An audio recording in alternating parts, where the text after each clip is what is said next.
sea, es brindar una aproximación a las evidencias científicas que demuestran que la existencia de un creador inteligente es un hecho fáctico y como tal, como todo hecho fáctico, es demostrable bajo el método científico. ¿Sí? Por lo tanto, estas evidencias merecen ser razonadas y evaluadas con honestidad intelectual. Claro, el tema es de suma complejidad porque evaluar esto y estas evidencias requiere una profundidad intelectual interesante, con lo cual es por eso que solo podemos hacer una aproximación, o sea, brindar una porción pequeña de información debido a la enorme cantidad de evidencia y de información y datos que haría imposible resumirla en una sola charla, y además de ser imposible de resumir en una sola charla, sería como menospreciar el tema también. Necesitaríamos una cantidad de tiempo mucho más grande o tal vez una serie de videos prolongados para poder exponer todos los argumentos desde todos los puntos de vista de la ciencia y el aporte que cada lugar de la ciencia puede brindar.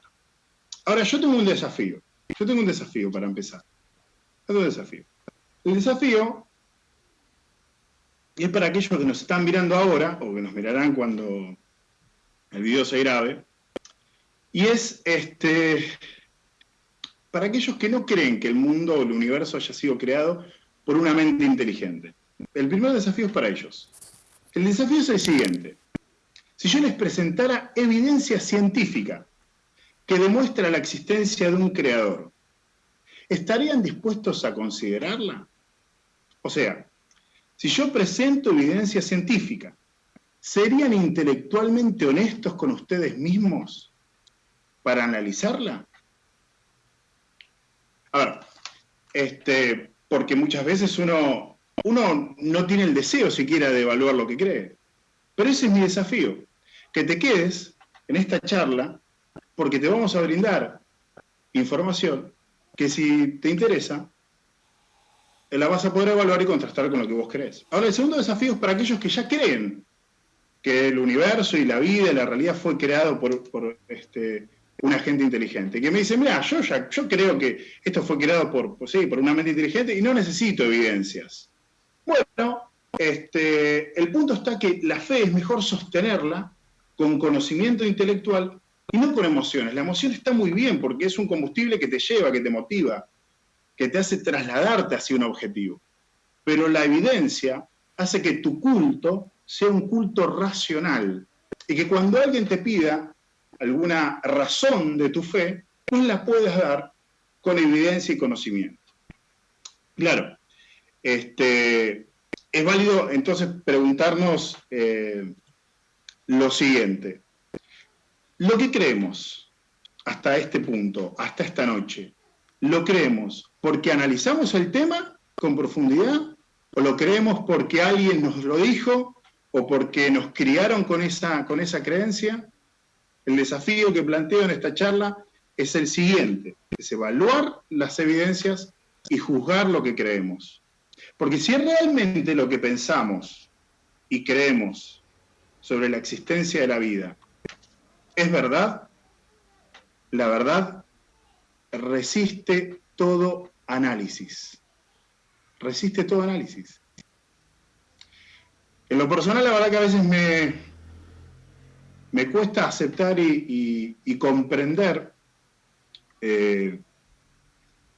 por qué la gente no habla constantemente de este tema. ¿Por qué no están siempre hablando de temas como de dónde venimos, quiénes somos, dónde estamos? ¿Por qué la gente no le dedica más tiempo a un tema tan increíble como esto? Porque, vos contemplás la diversidad y complejidad de la vida y es inevitable preguntarse, ¿qué trajo todo esto a la existencia? ¿Fue el azar y fuerzas involuntarias sin dirección? ¿O hay algo más?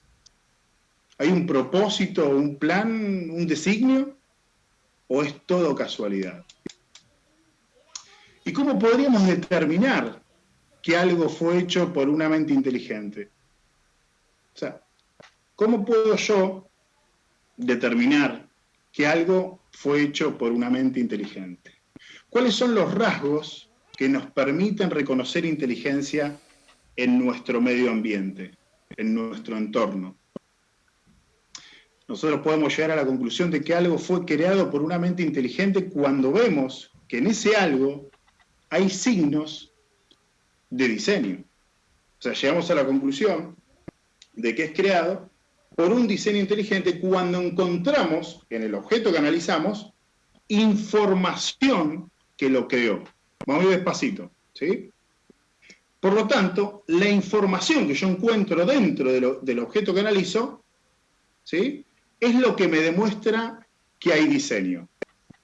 Por ejemplo, yo puedo tomar un libro, como este, ¿bien?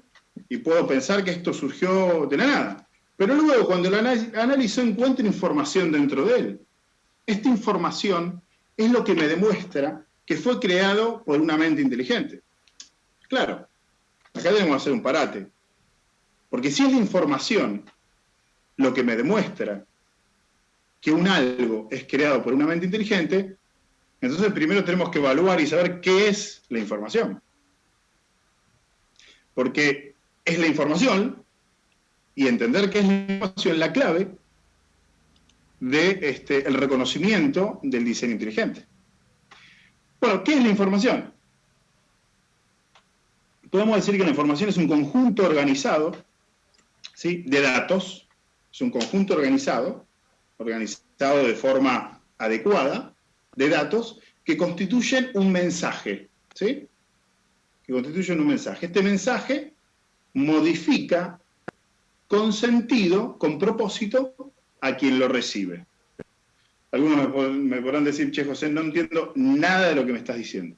Bueno, información es ese dato que hace que vos reacciones, seas un humano, seas una máquina o seas un ser biológico. Por ejemplo, si, no sé, sos una señorita que está de novia con un muchacho y por carta el muchacho te escribe que se quiere casar con vos. ¿Bien? Esos datos organizados hacen que vos reacciones y tengas un comportamiento con sentido. ¿Bien? Para esto, Isa, a mí me gustaría compartir una imagen, a ver si puedo hacerlo, para ver si lo puedo explicar mejor. Bien. Ahí deberíamos estar viendo una imagen, ¿bien? Que es la imagen de una playa, ¿sí? En la playa vemos la arena, vemos el agua, y vemos algunas líneas, ¿sí? Algunas líneas dibujadas en la arena. Esto es algo que lo hemos visto mucha gente, lo hemos hecho. Ahora, justamente la información es el conjunto de dos cuestiones. Primero es que lo que creó la información tenga muy pocas probabilidades de existir, y en segundo lugar, que ese elemento, que nosotros llamamos información, sea específico, tenga especificación. Te lo explico con la imagen y lo vas a entender mejor. En la playa, nosotros vemos que hay un conjunto de líneas, que es muy improbable que se hayan formado por el medio ambiente. Estas líneas vos las ves, vos, ser humano, las ves, y vos vas a llegar a la conclusión de que eso no fue creado por el azar, o por el medio ambiente, por la erosión.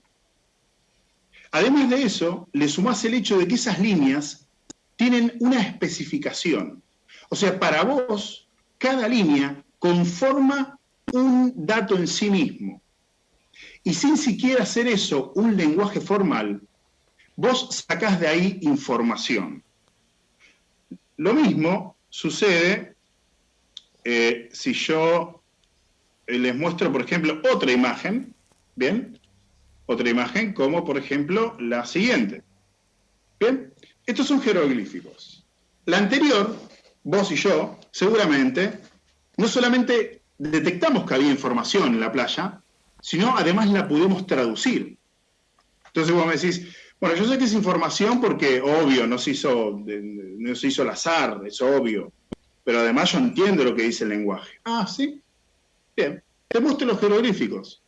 Los jeroglíficos no pudieran haber llegado ahí, es improbable que hayan llegado por la erosión del viento y del medio ambiente, y vemos los objetos que están en él, e identificamos que hay especificación en ellos, pero no entendemos el mensaje. Aún así, sin entender el mensaje, seguimos entendiendo que ahí hay información. Ahora, con las imágenes empieza a ser mucho más simple, me parece, ¿no? La información es detectable por nuestra mente. Nuestra mente puede detectarlo. Esto lo explica muy bien el psicólogo y premio Nobel Daniel Kahneman, en un libro muy interesante, que lo tengo por ahí, que es Pensar rápido, pensar despacio. Él dice que la mente humana está creada para encontrarle sentido al universo, para encontrarle sentido y funcionamiento al medio que lo rodea. Kahneman y otros postulan que el ser humano es inevitable encontrarle sentido a las cosas, aun cuando éstas carecen de sentido. Es muy interesante esto, porque es lo que nos permite a nosotros, los únicos seres vivos en toda la Tierra y en todo el mundo conocido, que pueden identificar información. No se le puede pedir a otra criatura en toda la Tierra que identifique cuándo hay información inteligente y cuándo no. Entonces, si yo quiero evaluar si en este universo fue creado y si la vida fue creada por un ser inteligente, inevitablemente, encontrar información en el medio creado por este ser. Si no hay información, no hay un ser creador inteligente. Ahora, si yo encuentro información que sustenta, información por la cual es creada la vida y creado el universo, entonces sí existe un creador inteligente. ¿Bien? Entonces nosotros los humanos logramos reconocer que un elemento fue creado por una mente inteligente cuando en ese elemento hay información que sustenta su existencia. De tal modo que si no tuviera esa información, no podría haber sido creado. ¿Bien? O sea, acá podemos dar un pasito más y llegar a la conclusión de que el azar, el evento azaroso, la casualidad, nunca produce información. Escuchá este dato porque es interesante. A ver, el azar, la casualidad, no produce información. Siempre es una mente inteligente la que produce la información. ¿Bien? Entonces, pará, porque ahí viene entonces la pregunta, Isa. Ahí viene la pregunta. ¿Cómo se origina la vida?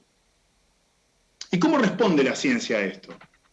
Bueno, hace no mucho tiempo atrás, escuchen esto porque a mí me parece súper interesante, hace no mucho tiempo atrás, era aceptada en la comunidad científica una teoría llamada la generación espontánea. A ver, esta teoría fue apoyada por Aristóteles, René Descartes, Francis Bacon, hasta Isaac Newton. Esta teoría afirmaba que la vida animal y la vida vegetal surgía de materia orgánica e inorgánica, pero de una manera espontánea. ¿Bien? De hecho, el naturalista Van Helmont, ahí por el siglo XVI, escribió lo siguiente. Dice, las criaturas, como los piojos, las garrapatas, las pulgas y los gusanos, son nuestros miserables huéspedes y vecinos, pero nacen de nuestras entrañas excrementos. Escuchá esto. Porque si colocamos ropa interior llena de sudor, con trigo en un recipiente de boca ancha, al cabo de 21 días el olor cambia, surgiendo de la ropa interior y penetrando a través de las cáscaras de trigo, cambia el trigo por ratones. Pero lo que es más notable, dice Helmont, es que se forman ratones de ambos sexos y que estos se pueden cruzar con ratones que hayan nacido de manera normal. Agrega y dice, pero lo que es verdaderamente increíble es que los ratones que han surgido del trigo y la ropa interior íntima sucia no son pequeñitos ni deformes ni defectuosos, sino que son adultos perfectos. Esto es lo que creía hace no mucho tiempo la ciencia. La ciencia creía que de la ropa sucia espontáneamente surgía la vida. Hoy en día, por supuesto, la comunidad científica considera esta teoría totalmente desechada, ¿no? Diversos experimentos realizados nos dieron la respuesta, hasta que llegó un hombre admirado, llamado Pasteur, que demostró definitivamente a mediados del siglo XIX que la teoría de la generación espontánea es una falacia, postulando entonces la ley de la biogénesis. ¿Qué establece la ley de la biogénesis? Bueno, parte de la respuesta. La ley de la biogénesis establece que la vida, que un ser vivo, proviene, sí o sí, de otro ser vivo preexistente a él. La vida surge de la vida. Pero entonces, si la vida no se genera de forma espontánea, si la vida no se genera de la nada, entonces, ¿cuál es su origen? ¿Cuándo comenzó? ¿Cómo? Bien, para responder esta pregunta debemos analizar la unidad fundamental y básica de la vida. Y vos por ahí me estás preguntando, ¿cuál es la unidad fundamental y básica de la vida, José Manuel? Bueno, ahí yo te voy a mostrar una imagen, y es esta. Esta es la unidad fundamental y básica de la vida. Es la célula. Bien, en la época de Charles Darwin, allá por el siglo XIX, los científicos creían que la célula era como un simple glóbulo de protoplasma, como un pequeño fragmento de gelatina o algo similar que no era difícil de explicar. De hecho, mira, en su pequeño librito vamos a sacar la imagen. A ver. En su pequeño libro de su teoría, Darwin, dice lo siguiente. Tiene muchos fragmentos interesantes, pero él admite y dice: ignoramos por completo la causa de las pequeñas variaciones o diferencias individuales. Claro, Darwin no tenía idea de qué había dentro de una célula. No tenía idea. Imagínense que en ese tiempo un compendio, digamos, intelectual y científico era de este tamaño, y hoy en día la información que nosotros tenemos es de este tamaño, y más. O sea, Charles Darwin formuló una teoría con la información que tenía, y por supuesto con los sesgos que él manejaba, ¿no? Luego, nuestro conocimiento, o sea, este pensamiento de... no sé si estoy compartiendo aún la imagen, pero si lo estoy compartiendo no debería. Bueno, este pensamiento de que la célula no tenía mucho para aportar se extendió hasta mediados del siglo XX, ¿sí? O sea, la célula era nada. Pero nuestro conocimiento de la célula aumentó y aumentó enormemente. En la actualidad, los complejos instrumentos científicos nos revelan complejos mundos microscópicos. Te lo repito. Los complejos instrumentales científicos nos han revelado complejos mundos microscópicos. Mundos tan diminutos, pero tan chiquitos, que en una simple cuchara sopera llena de cultivo líquido puede haber más de 4.000 millones de bacterias unicelulares. Y cada una de ellas repletas en su interior de circuitos, instrucciones de ensamblaje y maquinarias de miniaturizadas, de tal complejidad que Charles Darwin jamás pudo haberse siquiera imaginado, porque lo que se descubrió fue fascinante. Nuestro cuerpo, así como todos los cuerpos de los seres vivos, está compuesto por millones y millones de células de diferentes tipos que interactúan entre sí con una coordinación impresionante. Dentro de ellas, además, si te metes adentro de la célula, encontramos máquinas moleculares. Literalmente, Isaías y amigos que nos ven, dentro de las células hay máquinas moleculares. Estas máquinas cumplen diferentes funciones, son de un tamaño minúsculo. A ver, te invito a que te metas adentro del cuerpo humano, que lo aumentes miles de veces con una lente imaginaria, vas a llegar a la célula, aumentarlo miles de veces más, y te vas a encontrar con una máquina. Bueno, con una no, con muchísimas. Bien, estas máquinas cumplen diferentes funciones, muchas funciones, ¿sí? Hay diminutos camiones moleculares que transportan suministros de un lado de la célula a otra parte de la célula. Hay máquinas que capturan las moléculas del alimento que comemos y lo transforman en un tipo de energía utilizable para la célula. Son como centrales eléctricas. Hay tantas máquinas moleculares en el cuerpo como funciones que realiza. De modo que cuando uno piensa en el oído, en la vista, en el olfato, en el gusto, en el tacto, en la coagulación de la sangre, en la acción respiratoria, en la respuesta inmunológica, todo esto exige una multitud de máquinas moleculares. En estas unidades celulares, estas máquinas moleculares, tienen un gran nivel de complejidad de arquitectura. Esto es un hecho científico, ¿eh? Porque te estoy hablando es un hecho científico. ¿Sí?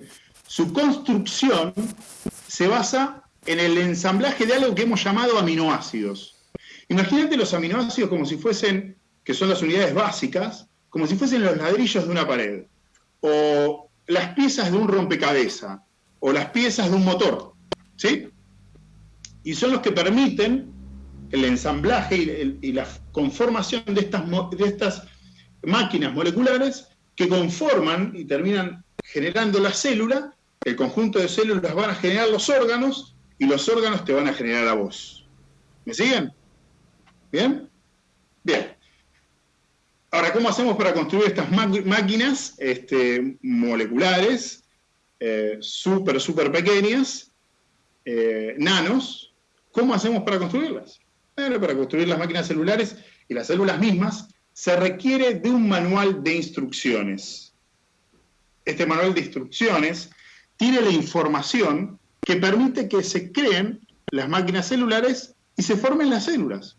O sea, que hay un manual de instrucciones para crearte a vos y para crearme a mí. Vamos a decir, ¿cómo que hay un manual? Hay un manual de instrucciones. Esta información está alojada en una molécula increíble que se llama ácido desoxirribonucleico, o más conocido como ADN.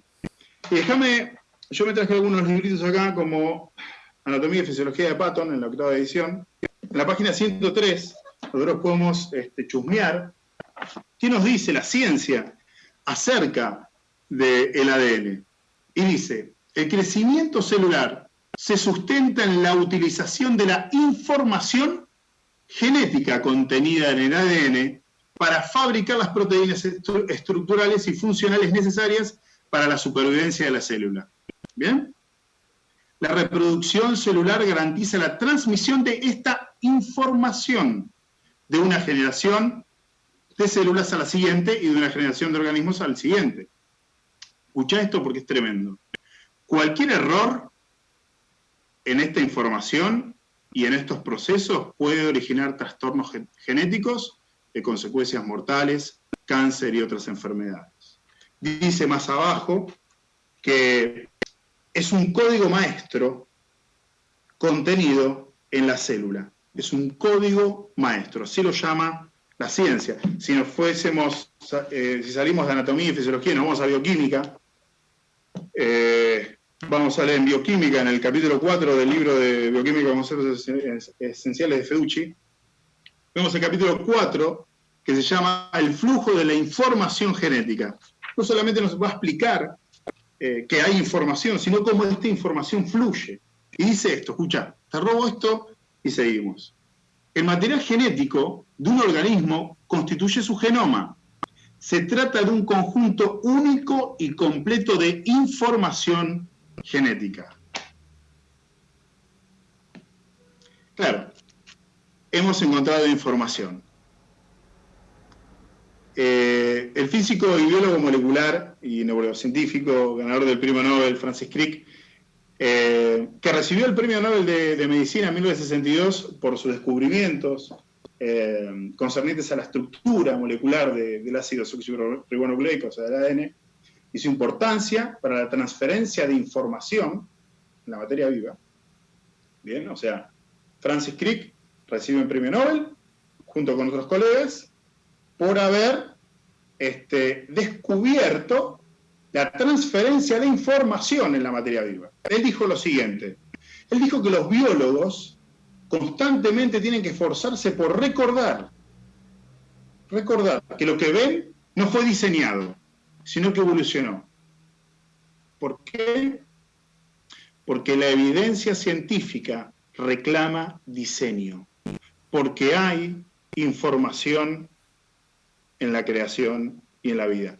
Claro, la vida no surge de la nada, la vida se transmite de un ser a otro, pero la vida no puede funcionar si no hay información. Y la información solo proviene de un agente inteligente. Mira, Bill Gates, a veces amado, a veces odiado, pero lo que nadie puede negar es que es un hombre muy inteligente, afirmó que el ADN es como un software de computadora, pero muchísimo más complejo que cualquier software que nosotros hayamos podido desarrollar jamás. El ADN es como si fuese tu Windows, tu iOS, tu Android. Ese es el ADN. Es lo que permite que nosotros funcionemos. Es el manual de instrucciones. Podemos decir que los sistemas ricos en información surgen de un diseñador inteligente. Y el ADN no es un sistema rico, es recontra rico, porque tiene una inmensa cantidad de información y el sistema de escritura es muy simple, que podemos decir que se basa en 4 letras nada más. Y en la misma cuchara sopera donde entraban 4.000 millones de bacterias que hablamos recién, bueno, en una cuchara sopera, si vos guardás toda la información que el ser humano creó y la guardás en formato ADN, entra en una cuchara sopera y sobra espacio. O sea, es súper complejo y es muy rentable para guardar información, se autorrepara, se autocorrige y es autosustentable. Es tremendo. Y esto lo ha descubierto la ciencia. A ver, el argumento a favor del diseño inteligente se basa en una observación de los hechos. ¿Sí? Porque esto es observación de hechos concretos. Ahora bien, esta es mi definición de buena ciencia. Yo soy un espectador en todo esto, pero buena ciencia es observación de los hechos. Y cuando observo los hechos, ¿qué es lo que observo? Se observa este complejo diseño que llamamos vida. Y una buena ciencia, una ciencia sana, es una ciencia que busca la verdad y que deja que la evidencia hable por sí misma. Y si la evidencia nos lleva a la conclusión de que existe un creador, así será. Puede que tengan implicaciones religiosas, pero no depende de premisas religiosas, sino que depende de premisas científicas. Esto sucedió, lo del ADN, hace menos de 100 años. Nosotros, los seres humanos, hemos descubierto la existencia del creador. Y es un hecho científico comprobado, irrepetible. El universo es racional y comprensible. Eso es una realidad. Quien lo diseñó, evidentemente lo hizo con ese propósito de que sea comprendido. Hay un texto antiguo que dice lo siguiente. Dice, porque las cosas invisibles de él, del Creador, las cosas invisibles del Creador, su eterno poder y deidad, se hacen claramente visibles a través de las cosas hechas. O sea que hay un libro que afirma que el Creador se manifiesta y demuestra que existe a través de su creación. Esto tiene mucha lógica, y no solamente tiene lógica, sino que tiene sustento científico. Y esto es una aproximación, dijimos, porque hay mucho más. Nosotros podemos seguir evaluando esto, evaluarlo de la matemática, de la física, más sobre la química, astronomía. Ahora, déjame compartirte un texto más, un texto antiguo más, que tiene relación con lo que nosotros estamos hablando. Este texto es más antiguo aún que el que te nombré recién. Y Y es un texto que a mí me cambió la vida.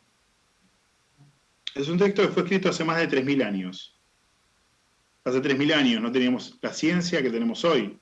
Y recordemos que el libro de la vida, el libro de la información que produce la vida, lo descubrimos hace menos de 100 años. Y dice así este texto: mi embrión, es con tono poético, vamos a decir, ¿ok? Mi embrión vieron tus ojos, y en tu libro estaban escritas todas aquellas cosas que fueron luego formadas en mí, sin faltar una de ellas. ¿Escuchaste lo que dijo? Hace 3.000 años hay un texto que hablaba del ADN y de la conformación de la vida. Ese texto está en la Biblia. Ese texto está en la Biblia. La Biblia no es un libro de ciencia, pero contiene ciencia en su interior. En el libro de los Salmos, en el Salmo 139, en el versículo 16, dice esto. De hecho, antes dice: no fue encubierto de ti mi cuerpo, bien que en lo oculto fui formado y entretejido en lo más profundo de la tierra. Mi embrión vieron tus ojos, y en tu libro estaban escritas todas las cosas, todas aquellas cosas que fueron luego formadas, sin faltar una de ellas. El desafío para vos y para mí en esta noche es aceptar la evidencia y por lo menos llevarte la duda, evaluarla, y en tu casa abrir un libro de ciencia, que están buenos, y que empecemos a pensar por nosotros mismos. Pensar por nosotros mismos es ni más ni menos que tomarnos el tiempo para evaluar la evidencia, para recogerla primero, para luego evaluarla y entonces tomar una decisión que se base en tu propio estudio y no en lo que te gusta creer o no. Porque recordemos que si estamos en la verdad resiste todo análisis. Así que este creador te demuestra esta noche su existencia. El tema es cómo vas a responder vos. Gracias.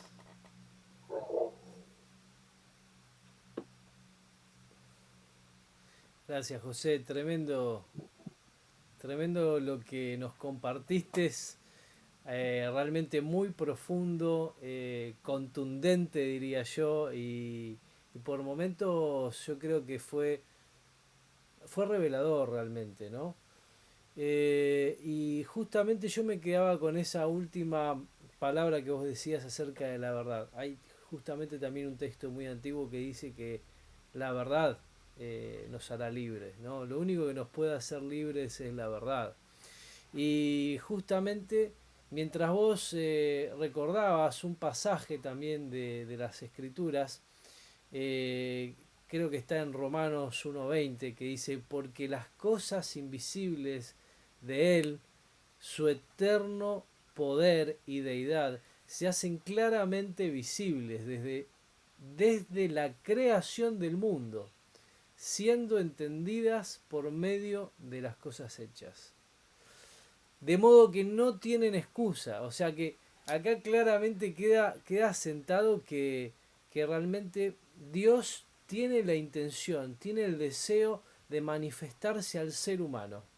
Si Dios, el creador, el ser superior, no hubiese querido que no sea conocido, nadie absolutamente podría llegar al conocimiento de ese creador. Pero evidentemente Dios ha deseado revelarse al hombre. Y como vos lo dijiste, ha puesto evidencias, ha puesto pruebas alrededor de todo el mundo, de todo lo creado, ¿sí? Desde nuestro propio cuerpo, como lo hemos visto, las células, pero también lo vemos en la naturaleza, lo vemos en las estrellas, lo vemos en los animales. Realmente es maravilloso, hasta en las plantas podemos ver que esto es un diseño que es imposible de que sea realmente al azar. Y yo, sin ser por ahí tan estricto científicamente como lo has hecho vos, pero sí con el mismo peso y con la misma contundencia de la verdad, porque la verdad es una, el fundamento es uno, y sabemos que Dios se ha querido revelar, este creador se ha querido revelar al hombre para que le conociera. ¿sí? Dice un texto también antiguo que esta es la vida eterna, que te conozcan a ti, al único Dios verdadero. Pero no termina ahí el texto. Sigue y dice, y a Jesucristo, tu Hijo, a quien tú has enviado. Y nosotros creemos que Dios se ha revelado de tres formas al ser humano. Primeramente, se reveló a través de lo creado, como hemos escuchado hoy, a través de su creación. Todo pueblo, toda tribu, toda nación, todo ser humano en algún momento podrá haber contemplado las estrellas, podrá haber contemplado la maravillosa naturaleza y habrá dicho, acá sin lugar a dudas hay un creador. En segundo lugar, Dios se ha revelado a sí mismo a través de la propia escritura, ¿sí? De la ley moral. Ningún país civilizado, ninguna nación civilizada podría tener un código de ética moral si no estuviese influenciado poderosamente en las escrituras, sobre todo en el Antiguo Testamento. Estamos hablando de los 10 mandamientos, ¿no? Cómo han influenciado a la humanidad, ¿sí? En todos los aspectos de la sociedad. Pero además, esas escrituras antiguas, ¿sí? Que Dios dio a un pueblo específico, el pueblo de Israel, para que las puedan transmitir y las puedan llevar, en esas escrituras se revela algo que es súper interesante y que es el tercer punto por el cual Dios se termina revelando al hombre. Y está hablando de que, profetizando de que en algún tiempo de la historia humana iba a venir un Salvador, iba a venir un Mesías, iba a venir un ser especial que Dios iba a enviar para restaurar y reconciliar a la creación con el Creador, al hombre con Dios. Y nosotros, los seres humanos, estábamos alejados de Dios. Y hoy vos que me estás escuchando ahí, tal vez en esta noche, después de escuchar todo esto, a lo mejor tenés esa inquietud en tu corazón de querer conocer un poco más a este Dios creador, a este Todopoderoso, a este autor de la vida, ¿sí? Quiero decirte que esta noche vos podés tener un encuentro con ese creador. Y ese creador quiere tener un encuentro contigo. No es casualidad que vos estés escuchando en este momento este video, que estés viendo esta transmisión. Dios quiere tener un encuentro con vos, así como lo tuvo conmigo, así como lo tuvo con José Manuel, ¿sí? Realmente que nos cambió la vida ese encuentro. Quiere tener ese mismo encuentro con vos. La palabra de Dios dice acerca de este Salvador que tiene nombre y se llama Jesús. Dice, yo soy el camino y la verdad y la vida. Y nadie puede venir al Padre, es decir, al Dios creador, al Todopoderoso, sino a través de mí, sino por mí. Quiero decirte que este creador, ¿sí? Dice en su palabra que Dios, habiendo muchas veces hablado de muchas maneras en otro tiempo, a través de los profetas, a través de los escritos, en estos postreros días, en estos últimos días, nos ha hablado por medio del Hijo, a quien constituyó heredero de todo y por quien asimismo hizo el universo. ¿Qué quiere decir esto? Que la máxima revelación de Dios para el hombre es la persona del Señor Jesucristo, la persona de Jesús, el Hijo de Dios. Y en esta noche vos podés tener un encuentro con Dios por medio de Jesús. Te preguntarás qué tengo que hacer.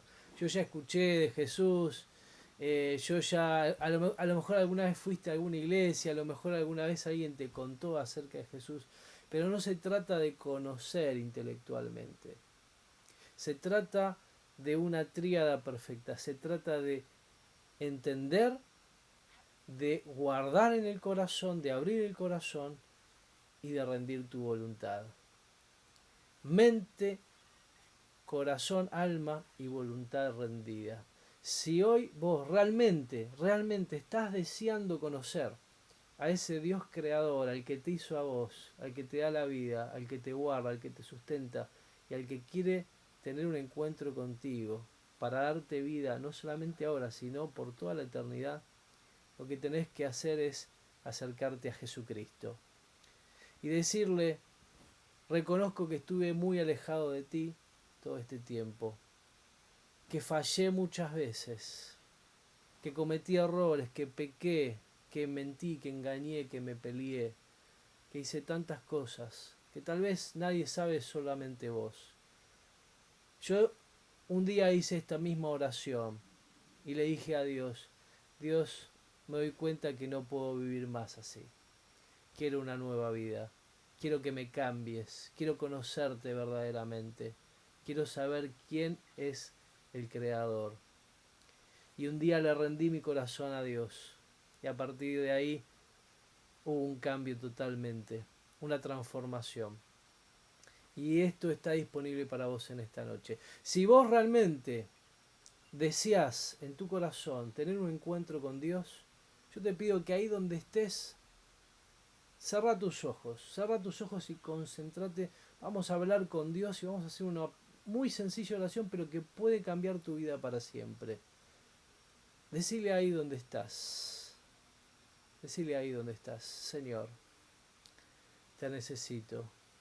Me doy cuenta que te necesito, que no puedo vivir más de esta manera, que cometí tantos errores en mi vida, de los cuales me arrepiento, y quiero dejar mi pasado para vivir una nueva vida contigo. Señor, en esta noche quiero abrirte mi corazón a ti. Creo que el Señor Jesús es tu Hijo, es el autor de la vida, es el único camino a ti, que murió en la cruz del Calvario y derramó su preciosa sangre para que pueda ser limpio de todos mis pecados. Y no solamente murió, sino que tú le has resucitado entre los muertos. Y hoy vive y está a la diestra tuya. Señor, en esta noche quiero abrirle mi corazón a Jesús. Y te pido que me cambies de una vez y para siempre. Hazme un hijo tuyo y dame la vida eterna. En el nombre de Jesús te lo pido. Amén. Si vos hiciste esta oración, o si deseas hacer esta oración, pero tal vez todavía hay algo en tu corazón que tenés que entregar, yo quiero animarte que sea hoy el día, que no dejes pasar esta ocasión, porque Dios realmente tiene un propósito muy especial contigo. Y si vos ya hiciste esta oración, damos muchas gracias a Dios por eso. Te puedo asegurar que es una decisión que va a cambiar para siempre tu vida. Si querés conocer más acerca de Dios, si querés conocer más acerca de este Creador, si querés conocer más acerca de este Jesús, que cambió la vida de millones de personas y va a seguir cambiando la vida de millones más de personas hasta el día que Él vuelva, quiero decirte y quiero invitarte a que te acerques, que nos dejes un mensaje, que te comuniques con nosotros. Nosotros queremos saber de vos, queremos orar por vos, queremos acompañarte. Y quiero dejarte con un video final, donde te voy a animar a que puedas dar un paso de fe y hacer un curso que te va a enseñar acerca más de este Creador. Finalmente, José Manuel, no sé si querés despedirte con un saludo, querés decirnos algo a la audiencia. Sí, bueno, primero, más que nada, agradecerte, Isa, por invitarme a charlar de este tema que me apasiona muchísimo, y compartir con quienes nos escuchan y decirles que yo creo en ese Creador, yo creo en el Creador de la Biblia, yo creo en Jesucristo, porque dentro de la Biblia encuentro información cierta, no solamente sobre la ciencia, como hablábamos, sino sobre antropología, sobre cómo es el ser humano. La Biblia dice que el ser humano tiene un problema, y ese problema es el pecado, y que todos somos pecadores. De hecho, la Biblia dice: no es justo ni aun uno, no hay quien haga lo bueno, todos a una se hicieron inútiles. Y esto es verdad. Y ese problema que es el pecado, que es el deseo de querer hacer las cosas de forma incorrecta, es lo que nos aleja del Creador. El creador es un ser perfecto. La naturaleza revela su perfección. Y la única forma de poder resolver mi culpa, de poder resolver tu culpa y tu pecado y tu forma de accionar, eso que te hace mal, esos actos que vos sabés que están mal y que hay momentos donde deseas no hacerlos más, y ese cambio de vida, y el único que te puede cambiar es el creador de la vida. Así que nada, simplemente compartir eso también. Agradecerte por la charla, por invitarme a compartir esto. No quiero robarte más espacio a vos, así que les mando un saludo enorme a todos y muchas gracias por permitirme compartir esto. Dios los bendiga. Gracias a vos, José. La verdad que para mí es un gran privilegio tenerte y realmente deseo que se vuelva a repetir un encuentro de estos. Es algo maravilloso y ya vamos seguramente a programar un nuevo encuentro. Gracias, nos honrás con tu presencia. Es una bendición todo lo que Dios te ha dado a vos y ese conocimiento que lo pones a disposición para que muchos puedan conocer acerca de este maravilloso Creador y Salvador. Gracias, José Manuel. Dios te bendiga mucho. Te mando un gran abrazo y las puertas siempre abiertas para un nuevo encuentro. Ahora sí, nos despedimos con un video y espero que te comuniques con nosotros y espero que tomes la mejor decisión de toda tu vida, que es abrirle tu corazón a este Creador y al Señor Jesucristo, su Hijo. Dios te bendiga y feliz noche. ¿Quién es Jesús? ¿Alguna vez te hiciste esta pregunta? La respuesta de esta pregunta tal vez sea la más importante de todas las respuestas que una persona se puede hacer. Porque de ello va a depender tu forma de vivir, tu forma de actuar, tu forma de pensar. Pero no solamente aquí en la tierra, sino por la eternidad. La Biblia nos dice que esta es la vida eterna. Que te conozcan a ti, al único Dios verdadero, y a Jesucristo, tu Hijo, a quien has enviado. Por eso es tan importante poder saber quién es Jesús. Y si bien en esta sociedad hay muchas respuestas, hay algunas personas que dicen que fue un gran maestro, otras que fue un profeta, otras incluso dicen que dudan de su existencia, pero en realidad la Biblia habla claramente acerca de quién es Jesús, la persona más importante que haya existido en toda la humanidad. Mi nombre es Isaías Carranza. Bienvenido entonces al curso y juntos vamos a ir descubriendo esta nueva vida en Cristo a través de ir respondiendo esta pregunta que es la más importante. ¿Quién es Jesús? Este curso